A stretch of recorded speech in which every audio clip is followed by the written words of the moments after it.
Yo guys, what's going on and welcome back to a brand new video and another episode of my F1 2019 career mode here today yet again for the Japanese Grand Prix, one of my favourite tracks on the calendar together with Spa for the Belgian Grand Prix. If you guys missed the last episode at Russia, you can go watch it by clicking the card in the top right hand corner of the screen, guys. It was an incredible race for Russia standards and it wasn't that boring. It was actually quite entertaining and it was a madness. You know, strategy was off the hook, and I urge you guys to go watch that one before coming back to this episode, before we jump into any further spoilers. Now, you guys just saw on screen a moment ago, we've got rain expected for the race. So that's going to factor into our qualifying strategy. Also, R&D wise, Williams are now the fourth quickest team, and we are now the seventh slowest team on the grid. We're starting to become a back marker, and I can't believe I'm saying that as a Ferrari driver, but that's the consequence of, you know, our recent decision and our recent actions of actually deciding to take a back seat, give up on the R&D this season, and completely put all of our eggs into one basket, looking at next season and bring a massive upgrade package over the winter and try and get ourselves right back to the very top. And you know, again, we hit the practice session here in Suzuka, 104% AI right here because it's one of the hardest tracks alongside Paul Ricard in terms of AI difficulty this year, and we had a pretty good session. Friday was good, we got all the maximum scores, and yeah, we're going to add that to the resource points basket, so to speak. And I think probably for the Brazilian Grand Prix, maybe even the USA Grand Prix, the second or third race from the end of the season, we'll do a big upgrade package, not for performance, but we'll purchase a lot of the upgrades that make the upgrades cheaper and also less prone to failure. So there'll be a big video with that at some point. I think probably after, I want to say after Brazil probably, and we'll get all those upgrades on for Abu Dhabi most likely. So keep your eyes peeled for that one, guys, as we really take a big chunk, because I think that's the way forward. You know, I really do believe that's the way forward for us, because we can't match the AI with their current development rate with how much the upgrades cost and also their rate of failure. So we need to improve that part of the R&D first to then really take kind of, you know, those big steps forward. It's like taking 2 steps back to take 3 steps forward in many ways. So yeah, nonetheless, little rant aside / recap, we're now going to move into qualifying. And Suzuka, like I said before, one of my favourite tracks in the calendar. Absolutely love it around here, and it actually quite suits our car, which is quite good. Even Sebastian Vettel's actually done pretty well after practice, and I feel quite confident that even though our car is now 7th in terms of the performance chart, we do have some okay pace around here, because, you know, ultimately our car's very quick on the straights. So it is going to suit the strengths of this Ferrari car, with the exception of maybe sector 1, which is where the S's are. So yeah, currently you can see I'm in Q1. Our first lap was actually pretty decent, to be fair. Not ideal, but definitely not terrible. So we get a big bit of oversteer. We cross the line going P11, 1.2 off the pace, and that lap should be good enough to see us through into Q2, and it is indeed good enough, as Sebastian Vettel goes through also in P10 there, about 2 tenths quicker than me. So again, like the recent episodes, the target is to fight for Q3. That's kind of where we're at in qualifying, to be honest, and that's going to be the target once again here today in this session as we now move into Q2. And you can see here, this was actually my first lap, and to be fair, it was really good. P8, you know, I was really happy with it, 1.4 off the pace, but the lap in itself was fantastic. But ultimately, we was only in by half a tenth. Myself, Gasly, Vettel, Devon Butler, we were all covered by literally less than a tenth of a second. So I had to go again because, you know, we'll probably get knocked out, to be honest, with the time simulation glitch like in the last episode at Russia. So this was my second lap in Q2, and pretty much I drove this lap as if it were a Q3 lap. This was 110% on it, giving it absolutely everything. And to be honest with you, I was really happy with the lap. You can see here already through the S's, finding about a tenth of a second, and now going up through the Dunlop curve. I got the line absolutely perfect through here, keeping it pretty much flat through there, and then up the hill as we come towards the end of sector 1. This is where we was losing most of our time, around 8 tenths to a second, and then we'd all pretty much keep the gap the same for the next 2 sectors. So it's all about you know, nailing the first and trying to limit the damage through there, and then try and do what we normally do through sectors 2 and 3, and use the straight line speed of this car, which starts now, and pretty much use it for the rest of the lap, you know, to really maximise the lap time. Already though, really strong lap here, absolutely perfect, no mistakes whatsoever, as we now go into towards Spoon, braking at the 50-metre board, throwing the car in, all tap of the inside curb for the rotation, and then down a couple of gears for Spoon on the second part, and then a really nice smooth exit using overtake mode on the ERS to really get that top end speed and max it out as we go across the second sector split. And again, we've not really lost much time, to be fair. We're only a fraction off Lewis as we pretty much match him through the second sector, and now the final chicane here, the Casio triangle. I could have turned a little bit earlier, attacked that first curb more, but still not too bad. Nice clean traction on the exit, and we're going to bring it over to the right hand side for the shortest run to the line. And overall, a really good lap. I was really happy with that one, and that would actually be my best lap of the weekend. And the pace was good, 26.3. We go through in P7. Sebastian Vettel just scrapes in at P10, and we managed to survive the little scare of possibly getting knocked out. And the Ferrari actually working quite well in this qualifying session. Now in Q3, I had no more. I only had one set of soft tyres left, so I wanted to save them from final one. So I went out for a banker on the mediums, just to get an idea and also see where the track was at. It was getting overcast at this point, and I actually got caught out because the weather forecast said no rain. However, because I believe that, I went out expecting to do a lap right at the last part of the session. And you can see here, I actually finished my lap on the mediums just to get a banker time and a reference delta on screen. But then when I went back out my final run here, you'll see in a minute, the first drops of rain started coming down, and I couldn't believe it. I was the last car to go out pretty much. I let all the cars go by, so I wanted to be the last guy to cross the line. But you can see on screen, the rain has arrived here, and I've not got a lap yet, so we're in for a tricky one here. I'm going to have to pull something out of the bag here, because normally in this game, when it starts to rain, it gets wet very quick. So we're going to need a big lap here. So let's see what we can do. Straight away, turns 1 and 2, throwing it in, hoping the car's going to stick in the conditions. And to be fair, I was very happy with the grip I got. I actually managed to keep a nice tight line, which is quite rare. Throwing it into 3 and 4. And so far, perfect line through there, really carrying the speed, and the car's working beautifully, even in these mixed conditions, as we now go up towards the Dunlop curve. Again, flat out through there. And so far so good. Sector 1 was perfect, to be honest with you, and the rain wasn't affecting me too badly, and I was managed to do a pretty decent lap, 6 tenths down actually on Lucas Weber through Sector 1, a very good Sector 1 there, to be only 6 tenths down on the Red Bull as we now go up towards the hairpin, braking as the curb finishes on the right hand side, down to first gear, somehow not running deep with the damp conditions, and a little bit of a lock up, but keeping it controlled. And I'm actually running 78% brake pressure here. I've increased my pressure recently, so the fact that I'm not locking up is very good. As we now go down towards Spoon, 50 metre board, once again throw the car in. This time a little bit too late on the turn in. I missed my apex slightly, but we do get a good exit out of Spoon there, to be fair, and carry the speed. And up until this point, I was very happy with the lap. It was near perfect, to be fair, considering the conditions, and I don't know how I've kept it together this well for this long. 1.2 off the pace now from Weber. We've dropped 6 tenths again in the middle sector, unlike in Q2 where we dropped only a half a tenth. You can see the difference in the pace, and now the final chicane, just hoping the car holds on here, and we do manage to make it through without locking up, bring the car over to the right for the shortest run to the line, and we crossed the line, and to my surprise, we actually did a lap good enough for P8. We missed out on Sebastian Vettel, but still, in the mixed conditions, I've never done a lap that good before. It was shades of Leclerc in real life in the 2018 Brazilian Grand Prix qualifying, just pulling a lap out of nothing, and I've got to be honest, that was probably one of my, I think, top 3 ever qualifying laps. I think it's really up there. I was really happy with that one. The car was working fantastically well. Managed to pull a lap out of the bag in terrible conditions, and somehow I didn't really lock up at all on that lap with the increased brake pressure. So really happy with that one. It just goes to show when you've got a good setup and you're feeling confident, you can make it work, and I was ecstatic with that lap, to be honest with you. And we get on the full throw alongside Sebastian Vettel. So overall, a decent qualifying. We now move into the race, a wet start to the race, so let's see how that one pans out. But it is now time for round 17 for the Japanese Grand Prix. Let's get into it. Lucas was on fire in qualifying today.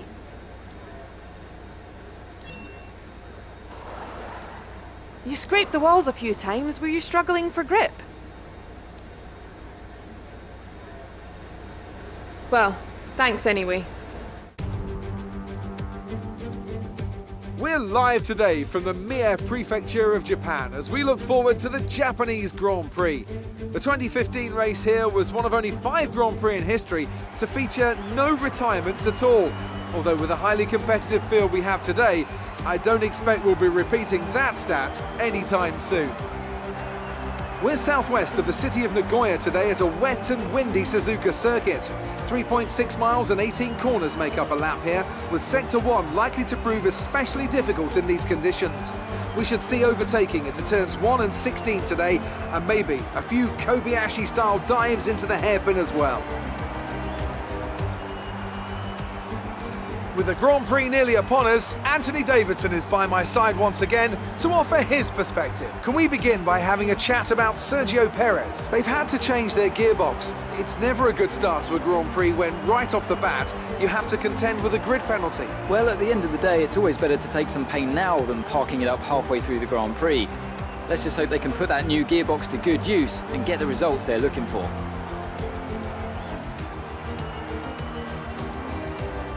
Off the back of a fantastic qualifying session, it's time to see how our starting grid looks for today's race. Great work from Lucas Faber yesterday sees him start from pole, and Lewis Hamilton completes the front row. As we continue through the rest of the grid today, we have Leclerc, Ricciardo, Kevin Magnussen, and Vettel, Martinez, Butler, Gasly, and Sergio Perez. They'll be starting further back after an earlier grid penalty. Norris, Sainz, George Russell, and Raikkonen, Bottas, Verstappen, Lance Stroll, and Alexander Albon, Fiat, and Antonio Giovinazzi starts from the back of the grid. And with preparations almost complete, let's head down to the track.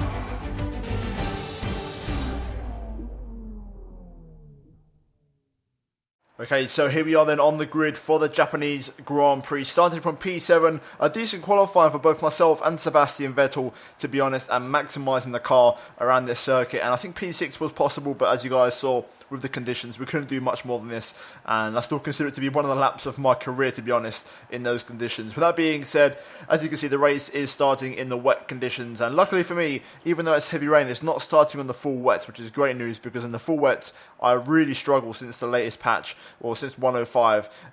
With the inters, I'm fine. I can kind of hold on to my own, so it could be an interesting race. We're going to have to wait for that kind of switch onto the dry tyres, which could happen at any point during the 4 icons on the screen around the middle of the race. So it could be quite interesting. The strategy for me is simple. We have to stay on this tyre pretty much the entire race. If I pit, it's going to pretty much ruin it for me, because I think they are going to do one stop at least for another set of inters, and I think that's going to be the X factor here today. I think if I could stay on the inters and not pit, I think that could be a big game changer for me, and I think that might be the decisive move for the race, and the only way I'm going to be able to go forward in this Grand Prix. So for me, it's very simple. Try and stay long on these inters and not pit in. Hopefully the AI do come in, and that's where we'll make our move. In terms of fuel, 0.5 more, not too much fuel extra, because in the wet we don't really use that much fuel, and it's a good chance to actually save some fuel. So we're going to run 0.5 more, and yeah, pretty much that's the strategy. Hopefully it pays off, and if the AI do pit, it's going to be money. Like, I believe Monza, in that race. So let's see how we get on, and hopefully it pays off. With that being said, it's time for round 17 for the Japanese Grand Prix. Let's do the business. Right, here we go then. Let's see if we can try and get a decent start off the line. Revs into the optimal zone. 5 lights are on, and they are off. And away we go. Actually had a pretty okay start, to be fair. Both Mercedes get alongside, but one of them actually backs out on the outside. I'm going to go on the outside of Devon Butler at turn 1 here. Carry the speed. Butler trying to hold on the inside, but we're just going to go on the outside and carry the speed. Devon's going to try into the S's, but there's no way through just yet. And there we go. We hold on to P7, which is a good start for me. A little bit all over the place here. Just back end's a little bit active. Got to try and manage that. I'm going to make an adjustment to the differential here. Also to the brake bars as well. Make a few adjustments and get prepared for the wet conditions. I think a realistic target this race, getting past Sebastian, is realistic. After that, you're kind of struggling then, because you've got the Renaults, the Haas cars, and the Red Bulls to beat. So the task is simple: try and beat our own teammate, and then take it from there. Hopefully the strategy pays off, does the rest of the work for us. Oh, that was close. First time into the Kobayashi curve, or the hairpin if you like, and we almost take out a teammate. Butler trying to make his way through, but no way past for the Mercedes. Just about able to keep it flat through the little right kink there, so that's good news. Hopefully our straight line speed pays dividends for us in these conditions, so we can try and make some moves, because there won't be any DRS, so we're going to be completely reliant on the car's natural top end speed as we pick up our first track extension of the race there at Spoon, running a little bit wide. But so far so good. Lap 1, successful opener. Now we've got to try and adapt to the conditions and start to feel comfortable, and potentially start to push after my teammate and see if we can make some moves happen there. Definitely way too much brake there into 130R, so we'll keep that in mind for the next lap. But for now, things are looking good. Let's keep it that way. Caution, caution. Ooh, oh my god, it's a Red Bull. I think it's Hamilton. Yes, Hamilton's off. What's happened there? Hamilton's gone for a spin. Has there been contact? Big one for the Red Bull there. Hamilton off at turn 1 and 2. He's still off now. He's recovering now to the circuit, but he's right to the back of the pack. And we're back up to P6 now. So the battle between me and Seb now is a battle for P5, but also crucially for the championship. That is massive, absolutely huge. Weber's in form at the minute. Weber's the man on form in the championship, and that's not good news for Hamilton. big championship moment there. We'll see what happened there in the replay. Hopefully I'll catch you after the race.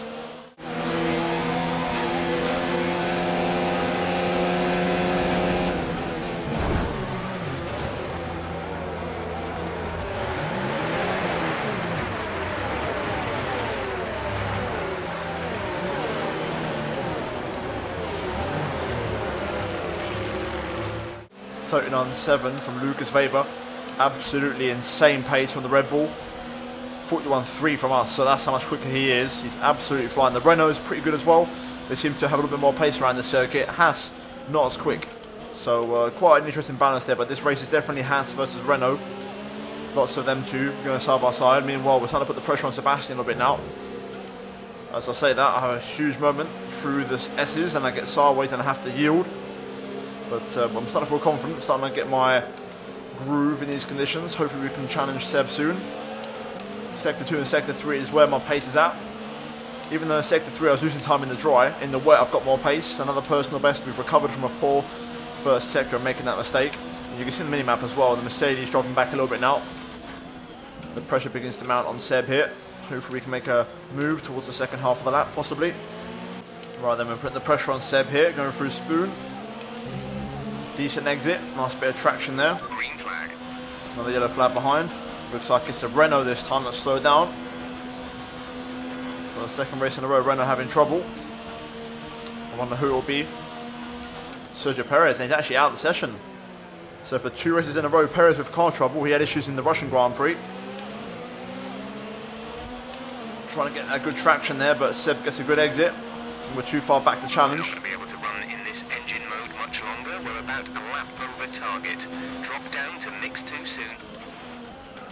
The pressure is building though, and we're starting to knock on the door of the 4-time world champion. Oh, that's a good run through there. Let's see if we can maybe have a look at the pit straight. That's a good exit. That's much better than last time. Here we go. This could be the one. Another personal best. We're starting to show pace. The track's starting to drop a little bit. The radar's showing a clear patch on its way. There's about 10 more minutes of this rain. Oh, Sebastian just putting his car right where he needs it. I thought I was going to go around the outside there, but he just came up high. So we're going to have to sit behind for a little bit longer. The pressure's building. The track's drying up and I'm getting quicker. And they're starting to favour me more. Seb seems to have responded a little bit, picked up the pace. That was only 2 tenths off my personal best, but he's actually increased his gap a little bit on that lap, so Sebastian getting a move on it seems now, which is good because the 2 cars in front, the Haas and the Renault of Ricardo, are not too far away, so there's a podium up for grabs here.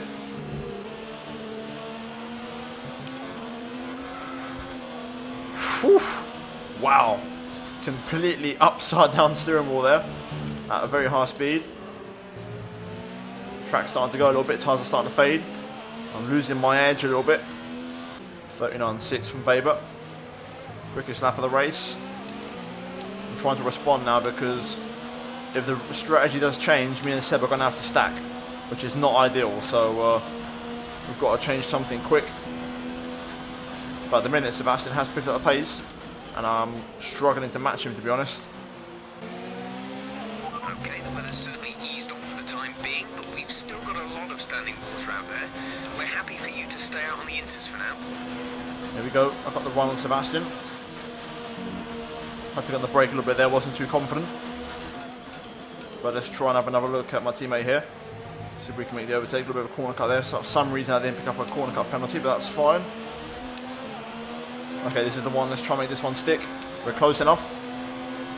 Seems like Seb's turned down the engine. This time we're going to go to the inside. Power past. Here we go. This is the one. Job done. There we go. Finally up to P5. We finally make the move on Seb. That's what we want. And then we can chase after Magnussen. It seems like the Ferrari suits these inters conditions pretty nicely because we've completely dropped the Mercedes. We've left them behind. And we're actually keeping up with the cars in front. So the Ferrari definitely working well in these mixed conditions, which is good. 39.4 from Weber. Track's definitely getting quicker now. It's dried up a little bit more. I'm half a second up my personal best.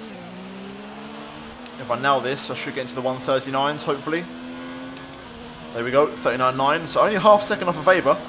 You know, originally my pace was like 1.5 off him, but as the track's dried up in these inters conditions, you can see how my pace has got stronger.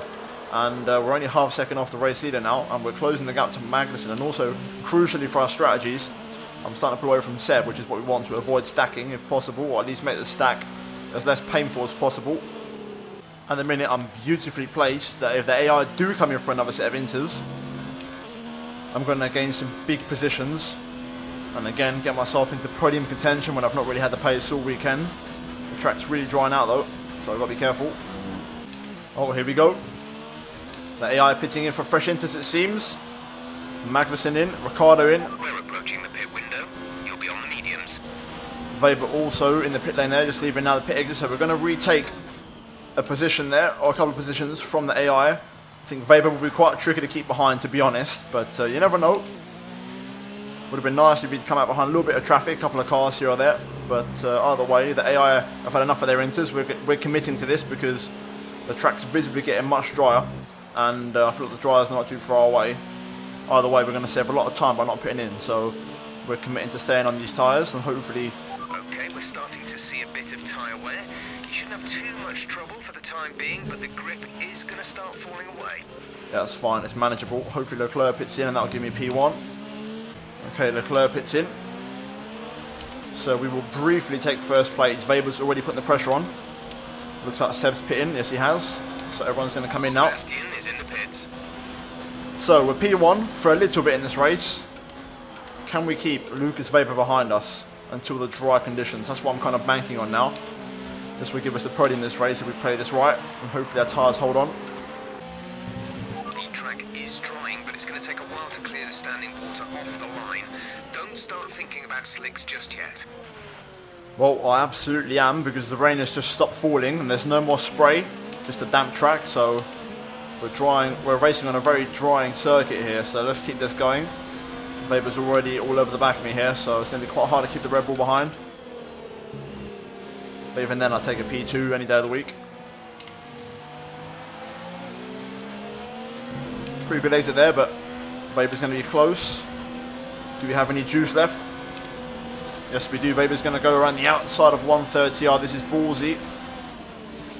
Not quite, though. He's going to have to back out. There's no chance of that happening, mate. Even though we're former teammates, you know, we'll get on well. No chance. I'm going to let you go around the outside there and completely disrespect me like that. But he's got too much traction, too much grip. We can't fight him off for much longer. Push hard on the in-lap. Covering the inside. Weber's going to go the long way around at turn 1. Too much grip though. I can't quite go as late as him on the brakes. And he retakes first place, but that's fine. That's not really a battle we're fighting. I'm looking at the podium here as the bigger picture. Yellow flag at the final corner. Something's happened. I think someone's hit the pit entry wall. Oh no, it's Sebastian. What's happened there? Something's gone wrong at the final corner. Will there be a safety car or a VSC for it? Seems like there won't be yet again. But something happened at the pit entry. Tyres are really struggling now.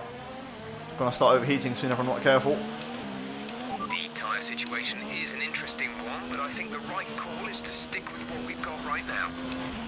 Rear's on 49%. Left rear starting to overheat, which is a telltale sign that the track's getting a little bit dry. But also these tyres are starting to wear out. You don't want to overheat your rears. That's the last thing you want, because then you're going to start sliding all over the place. So it's important to try and stay in it here. I think Leclerc's probably going to catch and pass me, but if we can just hold on to third place, that'd be great.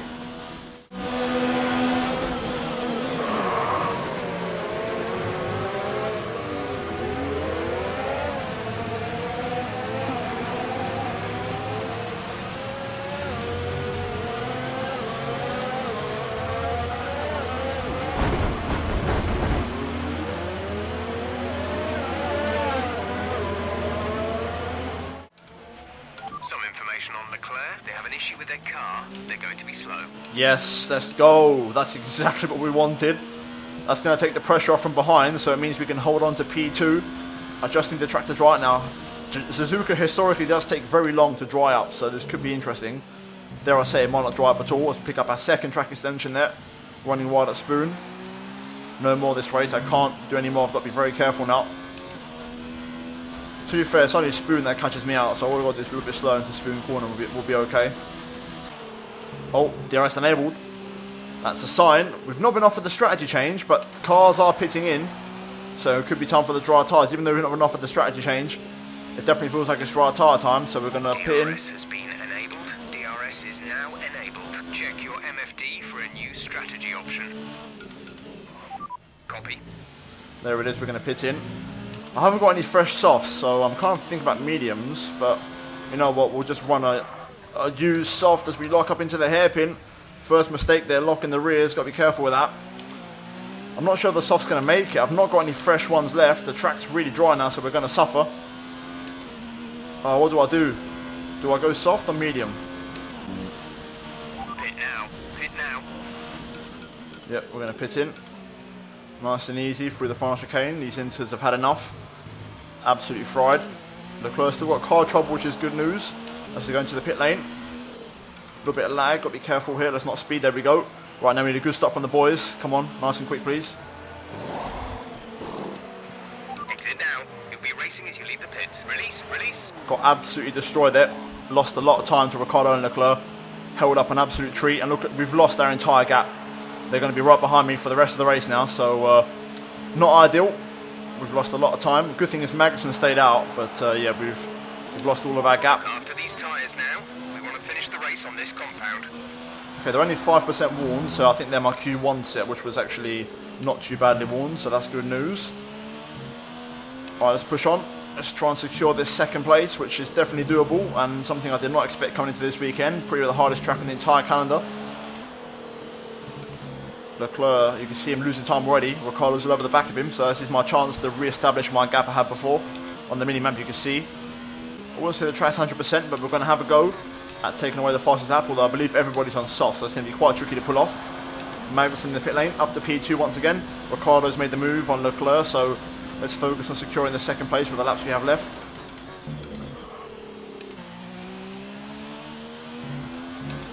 Okay, clear. Oh, yellow flag behind. One of the Haas cars, I think it's Leclerc, has gone off at turn 1. So again, the pressure's off. We're pretty much guaranteed the podium now, even if Ricciardo passes us, but we're going to try and hope he doesn't.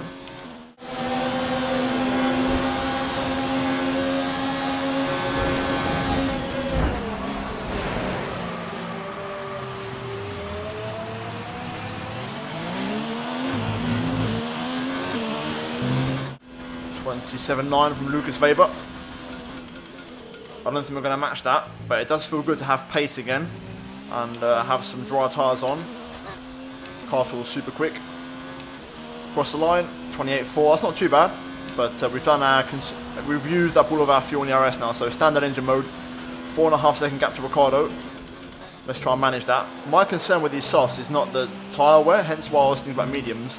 My concern with these tyres is overheating. So we'll see how we get on with these, but hopefully I don't overheat. Since I've gone down to standard engine mode, dare I say even lower than that, because I'm trying to save some fuel in the RS. Ricciardo's catching me, and he's got more pace than me, so he is going to catch me. The question is when. Hopefully I can save a bit of fuel on the RS, so I can defend from the Renault. Gap is 2 seconds. Ricciardo's slowly chipping away. He's arriving. Let's keep pushing. We're doing a good job here. We're holding on. 3 to go. Gap 1.8. Also, Hamilton's behind Ricciardo. He's on the hunt. He's really going quick at the minute and catching at a rate of knots, but I think he's going to run out of laps, but he's definitely flying. Okay, I've saved up enough ERS, so I started using it in the second sector, and it's paid off. Gap 1.7. Ricciardo's still pushing on. He's going faster than before, but I've responded as well when it comes to engine performance. Keep him out of DRS as long as I can. That'd be ideal. 2 laps to go. He's not going to have DRS on this straight. We're nearly there. Come on, boys. Using up everything that I've got left now on this straight. I want to try and keep Ricciardo out of the 1 second gap. Gap is 1.1. It's going to be close, but I think we've done enough. There's the detection point. And this will be his last chance with DRS on this straight, going on to the last lap of the race. I think we've done enough. Let's just push a little bit more. Blue flag with this Williams, but he's refusing to get out of the way. Ricciardo is close. Luckily for me, there's no DRS on this back straight, which is good. Nice and tidy through Spoon. There we go. On the gas, a little bit of oversteer, but we'll get away with it. Weber wins once again, this time at Japan. burning up the last bit of battery I have. I'm going to run out of fuel probably across the line, but we'll be okay. Just in this Williams to not do anything stupid. Final corner, Casio triangle. Easy on the gas, there we go. Job done, get in there. Forza Ferrari, P2, yes, come on. Wow. Yes, yes, yes, we're on the podium. Good job this weekend, great drive, thank you. Victory for the team from Milton Keynes then, after a quality performance. Tell me, Ant, how did they manage to achieve this win? I'd say it was down once again to good, consistent driving, nailing the corners, working to the track conditions and perfecting the team's strategies. They got all of these things right today and the results speak for themselves. Red Bull put up an outstanding fight for the front position today, and it's great to see it paid off for them. They do so much for the sport that you can't help but be delighted by today's race win.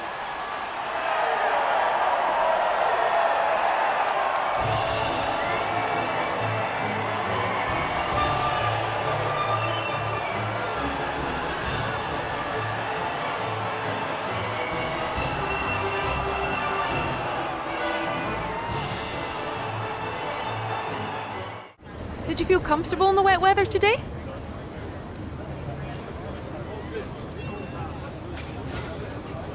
What happened with your fuel strategy today?